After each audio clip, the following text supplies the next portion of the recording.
It is October 22nd, 2019. My name is Archer Heron, and I'm filming an episode of the AP podcast. This next week in the NFL is week 8. So a lot of stuff is going on in the NFL. There's some trade deadline questions going on. There's a ton of different questions. So I've just got a couple talking points that I wanted to talk about. So just recently on Monday Night Football, which was last night, we saw the Jets get obliterated by Tom Brady and the Patriots. And Sam Darnold was horrid. He was horrible. He was making bad decisions, making bad throws, and he couldn't keep the ball safe. And that is why they lost the game. It's because of his inability to play quarterback. However, long-term for the Jets, I think that Adam Gase is not the man that should be running this show. Sam Darnold is a good quarterback. This game is not showing what he can do. We've seen him in the past. Last year he had a pretty good rookie season. He started the year out kind of with this whole injury thing.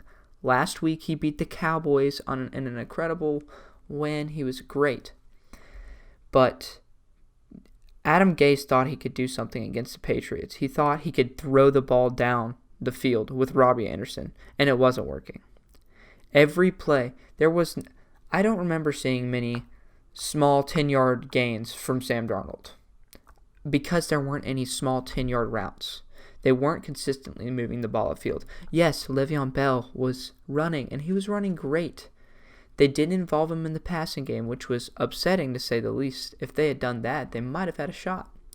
But Lev Bell could get it done on the ground, and Adam Gase thought, oh, wow, if Lev Bell can get it done on the ground, I can just throw it deep with Sam. No. Sam's got to have some consistency where he knows he can have a safety route, somebody who's going to help him in the middle of the field on a short 10-yard route. Not even short, just he doesn't need to be throwing it 30 yards downfield every play. That's just not how it needs to happen. The Patriots are going to get a ton of praise, and yes, they played good. They played great. They could have put up more points than they did. This Jets defense did what they could to stop the Patriots. I mean, with what they were given, the Jets defense kind of performed. They 33 points and 5 turnovers from Sam Darnold. The offense couldn't do anything. The time of possession for the Patriots was insane. And the Jets defense had a couple key stops. They made them punt a couple times. There were a couple times where they could have easily scored a touchdown, and the Jets held them in the red zone. That just goes to show that this Jets defense is for real. They're a good unit, but they're not being utilized, and without a good offense, your defense can't do too much. We've seen that with the Bears this year as well. So those are my opinions on what happened on Monday night. I wanted to move on over to what's going on with the Chargers. So the Chargers last year had a great season. They went to the playoffs. They won. Then they lost, as it usually goes for teams.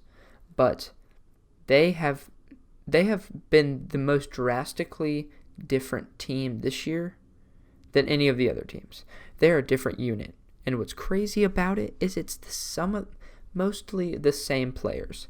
They have lost some key players. They lost Melvin Gordon for the beginning of the season. They lost Tyrell Williams. Their defense has lost a couple players. But overall, this is the same team. And it's really weird what's happening to the San Diego Chargers. Phillip Rivers is having a hard time, and I think that's because of the lack of wide receiver talent. This whole season, he has not had Hunter Henry. He was out for an injury. He just came back, and Hunter Henry is playing well. He has had Keenan Allen, who gobbled up targets all the way through up until about week 6, where he had a bit of a dip in production. Mike Williams has been on and off the field inconsistently. Don't know when he's going to be healthy. Don't know when he's not. It's really hard to gauge Mike Williams. And that's it. I cannot name another Chargers wide receiver. They lost Tyrell Williams in the offseason. Now Tyrell Williams is the number 1 receiver for the Oakland Raiders. It's sad to see, but the San Diego unit is not the same. This defensive unit cannot get it done, and it is sad, but it's what we've come to expect at this point. I wanted to flip it on over to the Titans, who beat the Chargers in a thriller on Sunday. The Titans are a very weird team. Marcus Mariota was benched. It looked like all hope was lost. They had Ryan Tannehill at the helm. Ryan Tannehill. Who has even thought about Ryan Tannehill on the Miami Dolphins? He did nothing for that team. Ryan Tannehill played so good. He was making some throws that are elite caliber throws. These were on the spot. Beautiful throws. Corey Davis looked like he was at the top of what he's been doing so far. Corey Davis has been pretty underwhelming. And Ryan Tannehill, finally, a good quarterback, a good passing quarterback, found a way to utilize Corey Davis's talent. A.J. Brown has looked good this season. Looked really good with Ryan Tannehill throwing him the ball. This Titans offense has been forever changed. This offense can get it done on the ground. This offense can get it done in the air. And this defense has been doing it all year long. They have really been changing. This Titans defense is different from what they were at the start of the season. And I'd expect a lot of really good things out of them. I also wanted to talk about two very recent trades. They actually both happened today. Emmanuel Sanders was traded from the Broncos to the 49ers for a 5th and a 3rd round pick. And Emmanuel Sanders is a good wide receiver. He's in the backstage of his career. He came off an Achilles injury last year, but from what the looks of it, this 49ers team is looking like they're competing for a championship. I think I need a little bit more out of this team, but if they can continue, they'd be great. But Emmanuel Sanders adds a lot of wide receiver depth. They have a couple really good wide receivers. I wouldn't say really good. They have a couple talented receivers.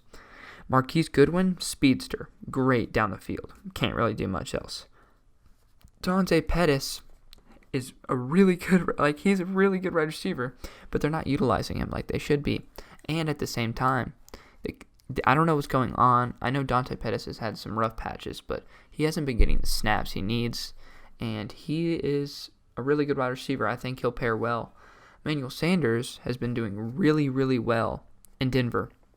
After an Achilles tear, in less than a year, he came back from an Achilles tear and is playing really well.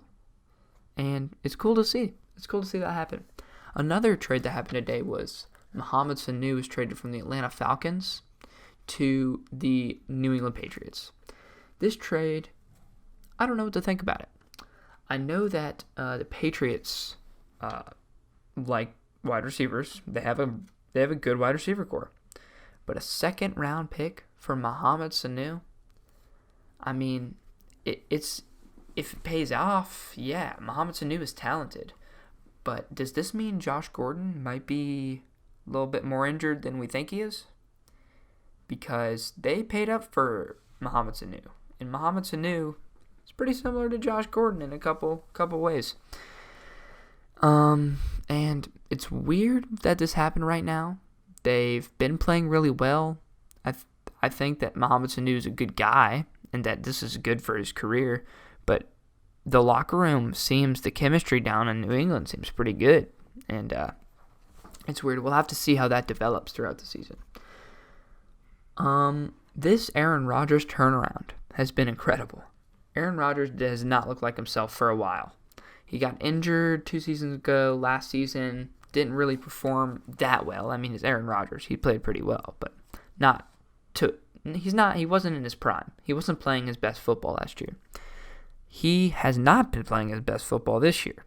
And then, bam, out of nowhere, he throws for 420 yards and 5 touchdowns.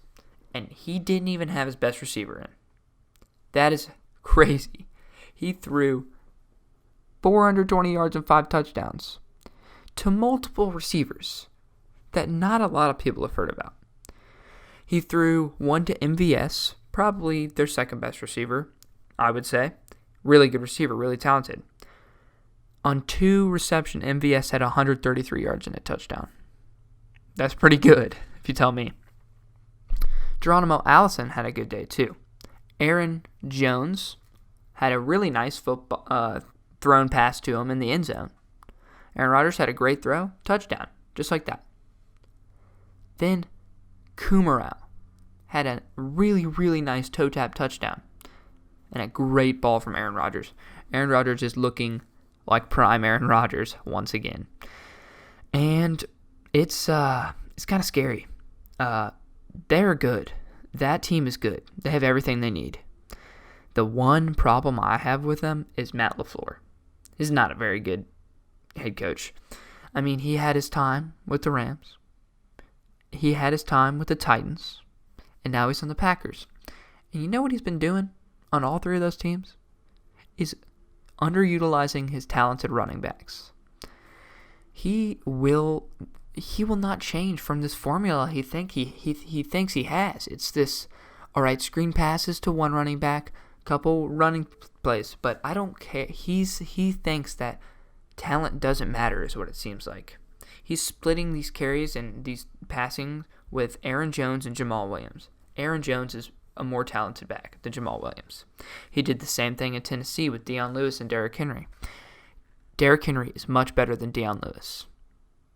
And it's weird. It's weird that he keeps this formula up. It's weird that he's kind of not wavering from any of his old things, and I think defenses are going to start picking up on it. But that's enough about that.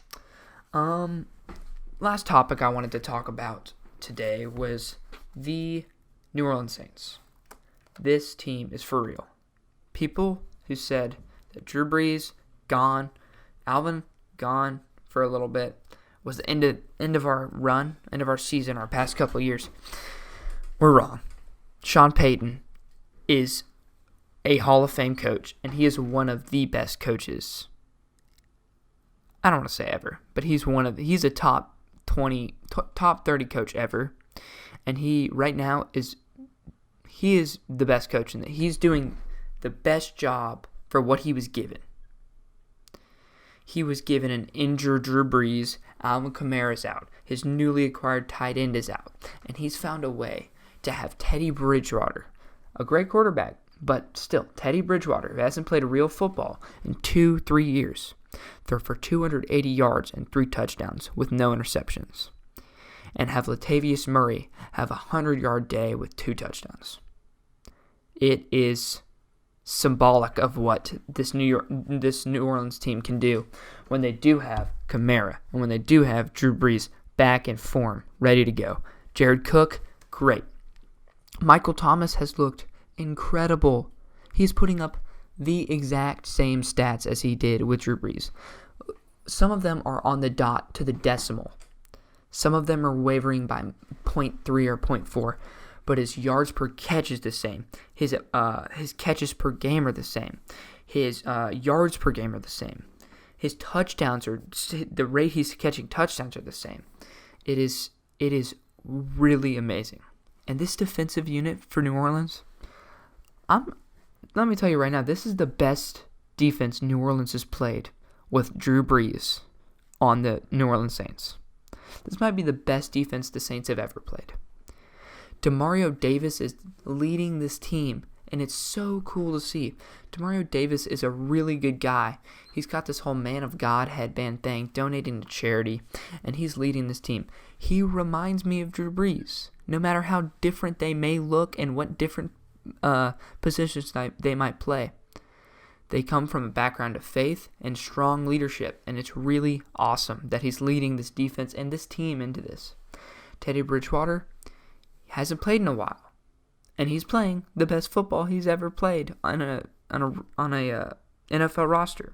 Yes, he had a great stint in Minnesota, but the way he's playing right now, the tight windows he's throwing into to Mike Thomas and to Ted Ginn and to Jared Cook, and when Alvin Kamara is back to Alvin Kamara, is amazing. It's really, really fun football.